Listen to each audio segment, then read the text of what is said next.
Assalamualaikum warahmatullahi wabarakatuh. Saya Intan Aulia Ana NIM 015 Prodi S1 Pendidikan IPS Fakultas Ilmu Sosial dan Hukum Universitas Negeri Surabaya. Selamat pagi anak-anak. Assalamualaikum warahmatullahi wabarakatuh. Hari ini kita akan memulai pembelajaran yaitu ilmu pengetahuan sosial. Apakah hari ini ada yang tidak hadir? Jika tidak hadir, Ibu akan menjelaskan beberapa materi. Tapi sebelum menginjak materi yang baru, kita akan mengulang kembali materi minggu lalu, yang mana kita menjelaskan tentang interaksi sosial. Interaksi sosial itu adalah hubungan sosial yang dinamis antara individu dengan individu, kelompok dengan kelompok. Di sini itu interaksi sosial itu sangat dibutuhkan, dimana kita harus sering berkomunikasi dengan seseorang. Masa kita di rumah juga seringnya diem aja, kalau ditanya diem aja, kan enggak. Pasti adanya yang namanya interaksi sosial, bukan hanya kepada keluarga, namun juga pada masyarakat sosial. Kadang kita kan ada yang namanya kegiatan bersih desa, itu kan kita kumpul dengan banyak orang, dengan bermacam-macam orang, bermacam-macam sifat, dimana kita nggak tahu. Ya, itu kita menggunakan yang namanya interaksi sosial. Itu biasanya disebut interaksi sosial kelompok dengan kelompok. Bisa juga disebut dengan interaksi sosial individu dengan kelompok, dan sebaliknya. Di sini ada dua syarat yang memenuhi interaksi sosial, yaitu adanya kontak sosial. Nah, di mana itu kita adanya kontak sosial itu, jadi kita adanya tatap muka antara si A dengan si B. Yang kedua itu adanya komunikasi, yaitu saling mengenal. Ciri-ciri adanya interaksi sosial itu ada 4. Yang pertama, orangnya itu lebih dari satu. Ya, tapi biasanya individu dengan individu satu juga bisa. Tapi kebanyakan kalau yang namanya interaksi sosial, yang dinamakan interaksi sosial, pasti itu lebih dari satu.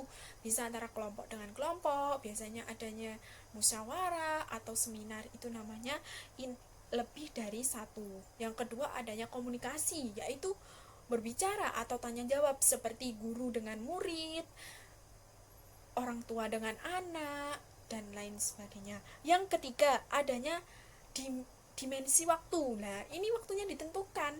Jadi seperti guru dengan murid, ya pada hari ini kalau ada mata kuliah atau pembelajaran ke IPS-an, jadi itu yang dinamakan interaksi guru yang sudah ditentukan waktunya hari ini dan dikerjakan jam segini di tempat ini. Itu yang namanya adanya dimensi waktu. Yang keempat adanya tujuan yang tidak dicapai, ya seperti guru dan murid. Guru memiliki tujuan, kenapa dia berinteraksi sosial dengan muridnya. Guru itu memiliki tujuan untuk membuat seorang muridnya itu mengetahui apa yang dijelaskan oleh guru dan apa yang materi. Yang pertama, masa praaksara. Yang kedua, Hindu-Buddha. Yang ketiga, kerajaan Islam. Yang pertama kita akan bahas tentang masa praaksara. Nah, di sini praaksara sendiri itu berarti prasejarah. Jadi, di mana manusia belum mengenal tulisan. Ya, belum adanya manusia juga belum ditemukan. Nah, jika ditinjau dari aspek geografi, terdapat 4 tinjauan geografi. Yang pertama, arkeokum. Yang kedua, paleozotikum. Yang kedua, neozolitikum. Yang keempat, mesolitikum. Yang pertama, arkeokum. Arkeokum ini sudah ada kurang lebih 250 juta tahun yang lalu, di mana di sini kerak atau kulit bumi itu masih keadaannya panas, keadaan bumi belum stabil, sehingga diperkirakan pada masa arkeokum ini belum adanya manusia, apalagi tumbuh-tumbuhan, apalagi hewan. Manusia aja belum ada dan belum adanya tanda-tanda kehidupan sama sekali. Yang kedua yaitu paleozotikum. Ini sudah ada sekitar kurang lebih 350 juta tahun yang lalu. Di sini sudah adanya tanda-tanda kehidupan. Jadi di sini itu sudah adanya manusia atau makhluk hidup, tapi masih beberapa segelintir aja, yang namanya itu adanya manusia mikroorganisme, terus amfibi, ikan, itu tapi masih minim, belum yang sepenuhnya terdapat kehidupan. Yang ketiga, mesolitikum. Lah, pada masa Mesolitikum ini kurang lebih sudah ada sekitar 140 juta tahun yang lalu. Nah, saat di masa ini reptil atau jenis hewan lainnya itu sudah ada. Bahkan diperkirakan pada saat masa ini sudah ditemukan dinosaurus. Ya, ini sudah jadi pada masa ketiga ini, masa Mesolitikum, sudah ada tanda-tanda kehidupan untuk manusia, tapi belum adanya manusia yang seperti kita. Yang keempat yaitu masa Neozolitikum. Nah, ini masa ini sudah ada sekitar 60 juta tahun yang lalu sampai sekarang ini. Nah, di sini sudah banyak ditemukan fosil-fosil manusia purba seperti Pithecanthropus, Homo sapiens. Nah, itu manusia itu kan bertumbuh. Manusia fosil-fosil ini bertumbuh dari kecil dewasa sampai nanti kembali lagi. Yang kedua, kita akan membahas tentang masuknya Hindu-Buddha di Indonesia. Masuknya Hindu-Buddha di Indonesia ini terjadi ada beberapa faktor. Yang pertama yaitu strategis, yang kedua kesuburan tanah di Indonesia, yang ketiga adanya 2 musim, yang keempat animisme dan dinamisme. Kita akan mengulas satu persatu. Dari faktor yang pertama, kenapa Hindu-Buddha di Indonesia? Kenapa Hindu-Buddha masuk ke Indonesia? Nah, yang pertama kan faktornya strategis. Nah, di sini faktor strategisnya itu banyaknya negara yang menguasai Indonesia sebagai jalur perdagangan seperti Cina dan Eropa. Nah, orang-orang luar dahulu itu sering berdatangan ke Indonesia untuk membuat atau menciptakan perdagangan. Ya, mereka itu memanfaatkan rempah-rempah yang ada di Indonesia, terutama di Selat Malaka. Yang kedua, kesuburan tanah di Indonesia.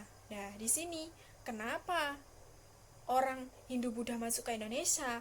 Karena kesuburan tanah di Indonesia. Nah, di sini alasannya kenapa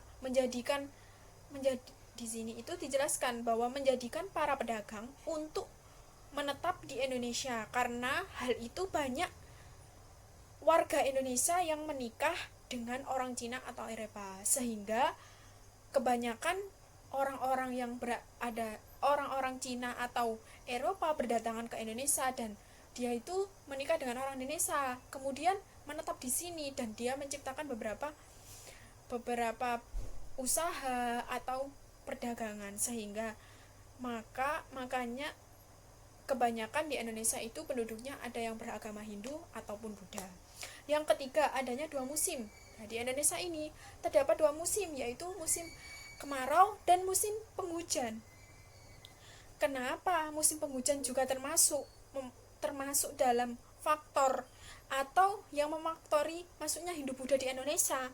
Itu karena 2 musim itu digunakan sebagai jalur pelayaran. Kenapa sebagai jalur pelayaran? Jika nanti saat musim penghujan datang, itu orang-orang luar atau orang-orang yang Hindu atau orang-orang Buddha itu memanfaatkan jalur pelayaran kita, di mana itu ya seperti pencarian ikan. Nah, itu mereka memanfaatkan itu untuk sebagai jalur pelayaran dan akan dijualbelikan. Yang keempat, adanya animisme dan dinamisme. Di sini atau dahulu kala itu di Indonesia belum mengenal yang namanya kepercayaan seperti saat ini. Kepercayaan agama Islam belum ada.